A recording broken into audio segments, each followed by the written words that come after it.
Hey everyone, I'm back with Loc Talk. I'm not going to read the questions because they're both relevant and they're kind of long, but I'll be addressing Cocoa Mint 26 and Loc Lovely 23. Yeah. And these questions are about thinning. So, I know this is what everybody is afraid of when it comes to lock maintenance, thinning locks. There are a couple things you can do about thin locks and thinning locks. Basically, the difference is thinning at the roots and thinning out here in the length of the locks. I'll start off with thinning at the roots. Okay, why not? Don't stress your hair. Don't pull it back in too many tight styles, or refrain from doing so as often as you can. And that includes like braids and tight ponytails and buttons. You may want to leave your hair down and let it do what it do.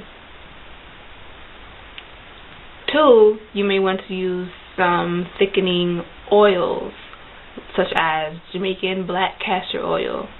Now, this will show results within time, so you have to be patient. But I trust that if you have locks, you are patient with your hair because it comes with the territory. You need to be patient with locks. So over time, give it 6 months to a year, you'll definitely notice results with Jamaican black castor oil. So that's number 2. Number 3, don't let your roots get dry. Sometimes we forget that water moisturizes our hair and not oil. There are some oils that actually penetrate your hair, like coconut oil, but without water, a lot of these oils are not really effective. They just coat our hair. So we need water to help moisturize our locks. We need water to help moisturize our roots and our locks. But right now I'm talking about thinning at the root, so don't forget water. And plus, sometimes we don't want to wet our roots because we just got to retwist, and we don't want to mess up our retwist. But health comes first, right? But most importantly, just leaving it alone, allowing it to thicken up, is what's going to help with thinning at the roots, which brings me into free-forming, semi-free-forming. Semi-free-forming. And the reason why I say semi-free-forming like this is because it's not really a thing, semi-free-forming. I feel like you either free-form or you don't. Basically, free-forming, for those of you who don't know, that's when you just let your hair lock on its own. You don't retwist, you don't manipulate it, you just wash it.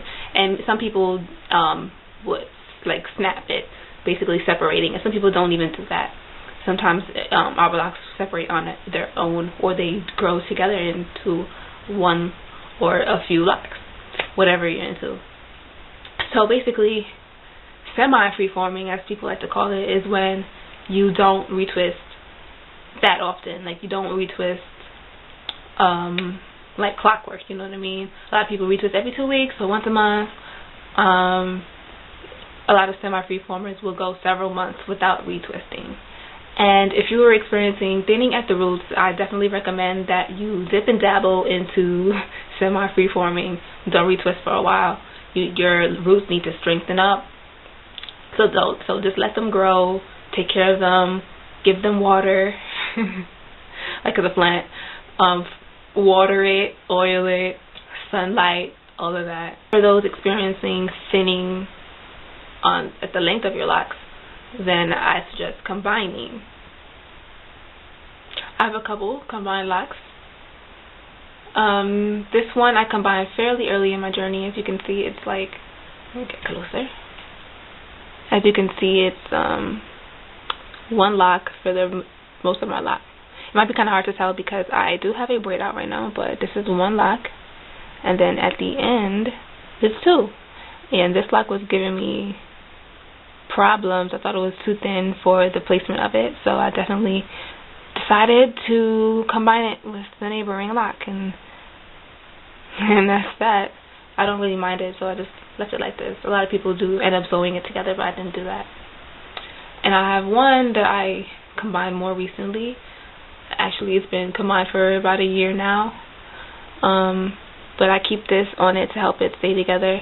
Because actually I combined it at the root initially, but not too long ago I decided to combine the length of lock just to see, like an experiment, how it'll lock together. So this is like a 2-strand twist combined lock. Okay. And I definitely I say definitely a lot in my videos. I know I have a lot of other thin ones on in like edges, around the edges of my hair, and maybe I'll combine those at some point, but they're not like making me nervous right now. But anyway, yeah, combining locks, and you can do it the way I just did it. The way I did it, by 2-strand twisting them together, holding them together with a clip at the end. That's a cute way to do it. You can sew it together. A lot of people do that. So all in all, thin locks are the enemy. Nobody wants thin locks, or I should say thinning locks, because a lot of people do like the look of thin locks, but you don't want your locks to be thinning. You know what I mean? Treat your hair well. Hope you're eating right. Hope you're drinking right. To recap, Jamaican black castor oil is going to be your best friend when you are experiencing thinning at the root, especially around your edges. Jamaican black castor oil is known to help thicken your hair. So that's one. Keep moisturizing your hair with water and with your oils. Don't let your hair be dry, especially around this time of the year, the winter. Our hair is going to be drier than usual. Most of us, I know. My hair is drier in the winter time, so definitely don't neglect to moisturize. Leave it alone. Let your hair do what it does. Let it grow out. Let it thicken out.